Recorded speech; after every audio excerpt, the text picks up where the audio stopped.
Hi, you're watching another episode of Bar Chat with SIOBHAN. Today's episode has been inspired by advice provided by the London Met this week.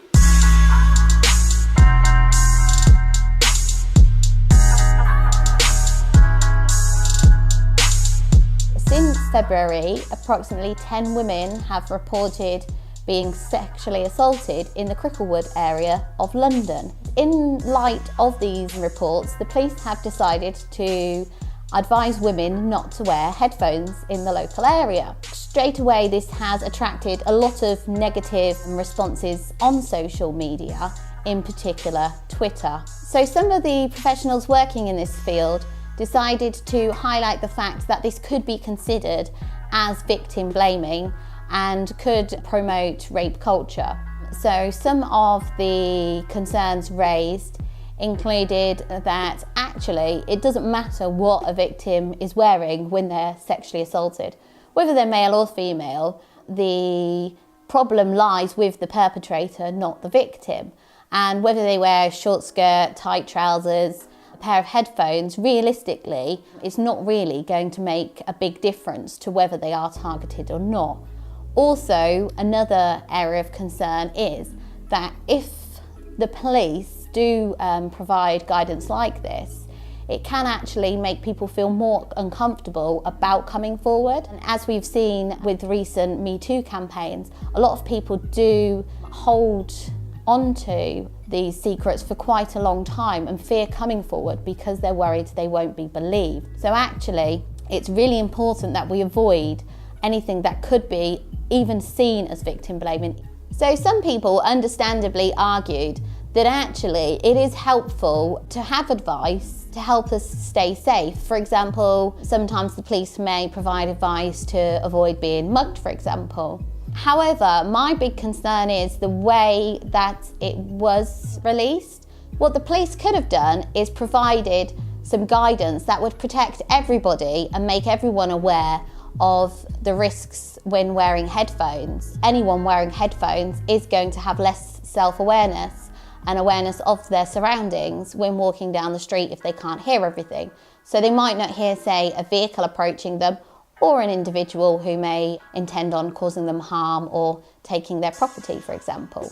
This is really important because we've already seen from the Me Too movement that people are really reluctant to come forward because they're scared they won't be believed. So if you have the very people that they're meant to report this to, so the problem with the police providing this type of advice is that it can make victims feel like they are to blame or that they could have done something to prevent this from happening to them, or that they may be judged by the police for not following recommendations. While people are sharing views on the recommendations by the Met Police, some women even described it as patronising. One lady said, "Women know how to keep themselves safe, we do it every day." So the topic attracted so much attention on Twitter this week that even the BBC got involved and created an article with some of the conversations that were shared. They even picked up on one of my tweets. So I shared a tweet explaining that women often wear headphones in public, particularly on transport, to block out unwanted attention from people that make them feel uncomfortable. However, it's not just women who use headphones like this. Sometimes men use them, particularly on the morning commute, to block out other people around them and avoid engaging in conversations. Some women also raise concerns that more men need to be proactive in challenging rape culture and victim blaming. Conversations even turned nasty against some of the women who were raising concerns about rape culture and victim blaming. In particular, some women who have in the past reported sexual abuse were targeted and told that they hadn't been abused, despite the fact that their perpetrators have been convicted.